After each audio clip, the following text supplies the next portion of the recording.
3. Can we do that actually? Just 1 and 3.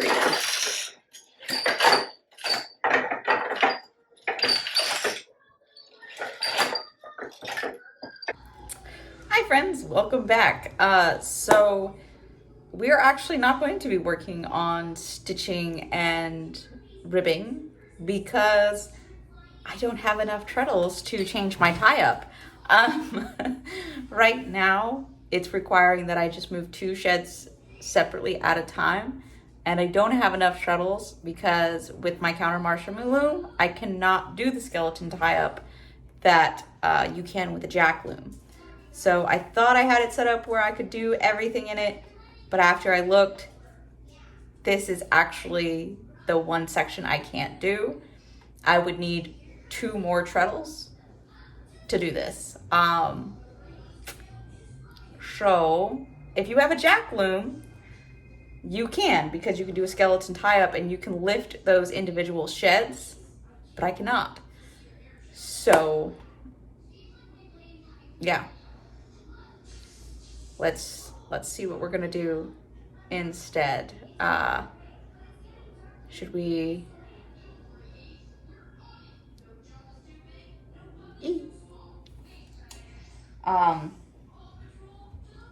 I can get started on the quilting section, I suppose.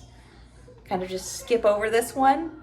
I mean, it's a little disappointing, but I I just don't have this set up. So, well, yeah, we'll just skip over. We'll do the quilting section. That'll be even more fun, right? And you know, hopefully you still enjoy this video. All right, so I'm actually gonna go ahead and get started with this. It recommends 2 pickup sticks, but I'm just gonna do 1 and just put it behind because I'm gonna change sheds quite often. And I don't really see the point in using 1 pickup stick to do it and pick it up when I can see. That's me. Let me get this pickup stick in behind the reed and we'll check back in. All right, so I have the first shed in. I'm gonna go ahead and raise shed 3. Actually, I'm thinking I might next time put the pickup stick in front of the reed instead of behind it, because it seems to have made the shed extremely small. Go ahead and leave that. Then go shed 4 and weave it again. Yeah, this is like a non-existent thread. This is actually very difficult to get in there. I might have to try it with a stick in front next time. I know it recommends behind, but this is not working.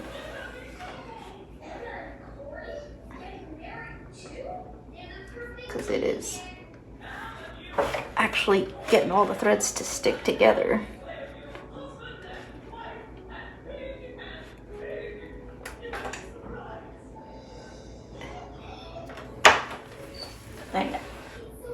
There we go.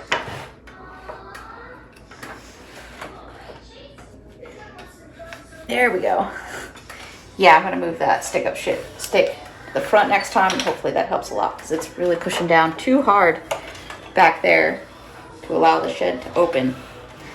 All right, so we did our 2 dark thread sheds, and we're actually gonna start with the yellow from the right this time. Pull out the pickup stick.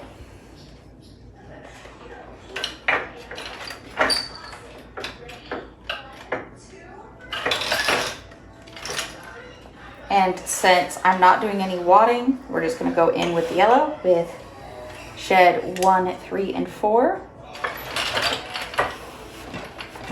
Now we can interlock the threads if we decide or not. I'm gonna go ahead and interlock them and go in with shed 2, 3, 4 now. Yep, I'm gonna make sure nothing's sticking. Go ahead and catch that black thread, beat down, and let's get to the next part of the pattern.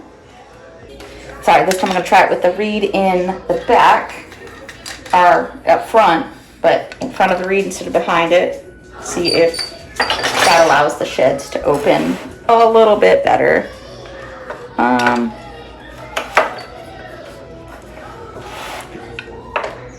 It's a little bit better. Not much. All right, let's go ahead and pass this through. This might actually be easier with a shuttle stick versus a boat. But we're not using a shuttle stick, we're using a boat. So, boop. Well, we can't quite beat down with the stick in the way, but that's fine.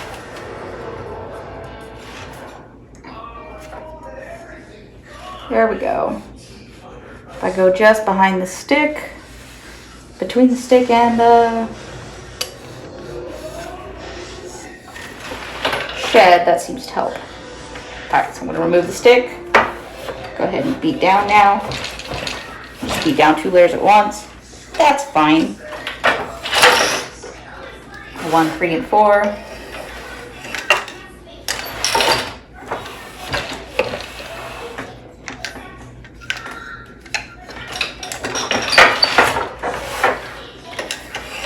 Three, 2, 3, and 4, and pass. Let's keep going.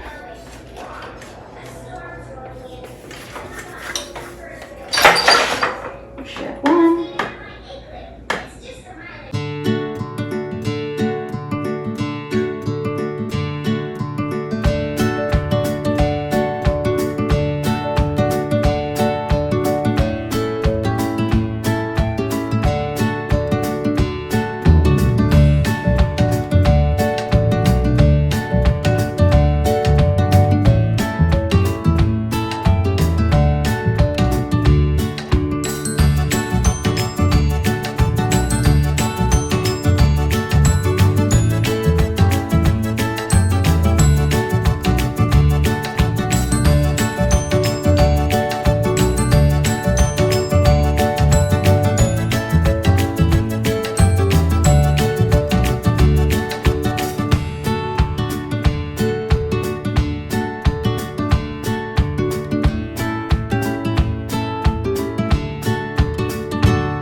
So the quilting section is complete, and I'll be honest, this was not an enjoyable experience. I expected to love it because the idea of a no-sew quilt is very much something I would love. I'm not a sewer. I don't like sewing, but honestly, the way I had to manipulate the threads really caused very small shed. So if I was using a shuttle stick, it might not have annoyed me that much, but I wasn't. I was using a shuttle boat, and it created the most annoying experience for me.